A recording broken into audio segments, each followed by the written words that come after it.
Yeah, so we actually publish our numbers once a quarter, what the trends are in online video pricing, and we've seen a pretty consistent trend of about $1 to $1.50 reduction in CPM every quarter since we started the company. And there are different perspectives in the industry whether this is good or bad, but my personal perspective is that the prices have been inflated. There's been a false equilibrium in the market about scarcity of quality inventory, and as the price has dropped, we've seen much larger budgets come into the category. So generally speaking, as long as the price doesn't continue to fall to the bottom, but finds the appropriate equilibrium, which is probably in the low teens on a CPM basis, we'll see larger budgets come from television. Larger budgets meaning just more content or more inventory or more outlets, or where is the growth opportunity here? The growth opportunity is clearly ad dollars coming from other mediums. People often say we need to take dollars from television. I actually think television is like the hardest category to take money from, but there's outdoor, there's print, there's radio, there's lots of categories that are underperforming and inventory is actually shrinking or being perceived as lower value. So when I say ad budgets, I just mean how much media is being bought in online video, and it's definitely growing, but we'd like it to grow faster. So tell us about your business. I assume you take a percentage of the sales, or tell us a little bit about how that works. Yeah, so we're not an arbitrage display network or structured as an arbitrage network. We're really partnered with the publishers, so we make a percentage of the money that's spent on their sites. We try to. Sorry, and who pays you? The ad agency typically pays us. There are some direct advertisers, but mostly ad agencies. And we try to keep the share that we make the same across every site so that we don't have an incentive to run a campaign on one site versus another. We really want to do what's best for the brand, which is generally unique to their campaign. And how does the compensation work? It's a percentage? Does it vary? Is it standardized? Or? Yeah, we generally make a percentage of the ad spend, but we don't share what that percentage is for obvious reasons. Yeah. So let me ask you this.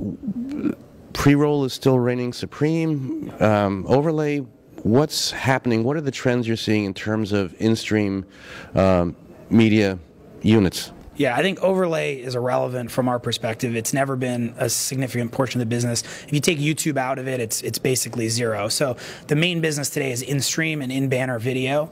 I think the most interesting thing we're seeing... Sorry, you meaning pre-roll or... Pre-roll, mid-roll is in-stream, and then in-banner video is generally rich media. The sort of most innovative thing we've seen recently is what's called interactive pre-roll. So it's a 30-second or 15-second ad in which the user can actually interact with the video during the ad, maybe explore more content, watch a longer video, etc. I think there's a lot of standards that have to be solved, but if we can solve it as an industry, it could be a huge boom to all of us in the category. Do you think at some point in-stream advertising can be annoying? What is sort of the limits? And what do you tell people? Probably you have ad agencies who want to do all kinds of crazy stuff. I mean, how do you describe, and there's not a universal user aesthetic, but what do you tell advertisers about how to be successful but don't overdo it? Yeah, I think in most forms of advertising are somewhat annoying to the consumer, but free long-form video content is actually great. So there's obviously that trade-off, and that's sort of why content has proliferated. But how we communicate with advertisers is we just say, keep it within the reasonable bounds of what a consumer would expect. A 3-minute ad before a 2-minute piece of content doesn't make sense, but a 30-second ad before great content makes a ton of sense. And I think that this is why we work with great publishers, because their content sort of deserves advertising, whereas if it's bad content, they're never going to, no one would ever want to see an ad before it because they don't value it, right? So they haven't earned the right essentially to serve an ad in front of their content.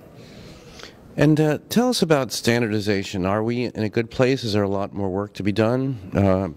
Tell us about that. Yeah, we're in a better place than we were, but there's a lot of work to be done. I just moderated a panel where we talked about the VAST standard. I asked everyone what percentage are we to completion of that being a standard, and everyone said kind of around 25%. I think that's right. I think we're making progress, we're moving in the right direction, but it is an unsolved problem today.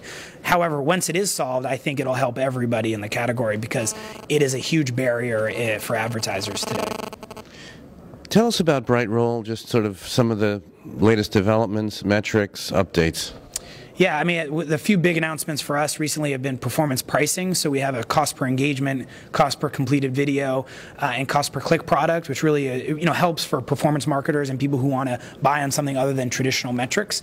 And most recently, we announced behavioral targeting, which you could call data targeting or audience targeting, but it essentially allows you to target either demographics, such as men, women, certain ethnicities, etc., interest categories like shopping, computers, electronics, cameras, etc., and then intent, which would be travel or auto or someone who's actually in market for a product. We think it's very early in video for this to be a product out there, so we're excited to be on the forefront. But I think. Sorry, I don't know. Do you have a BlackBerry or is it on? I have a BlackBerry here. It might be mine. No, mine is off. I don't know. Could you shut it off? I don't know. You just put it on the chair over there. Just.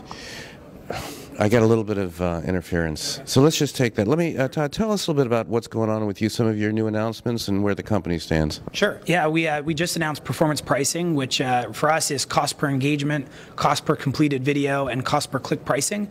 We think this is a big innovation in the category to let advertisers buy on a different metric than purely CPM.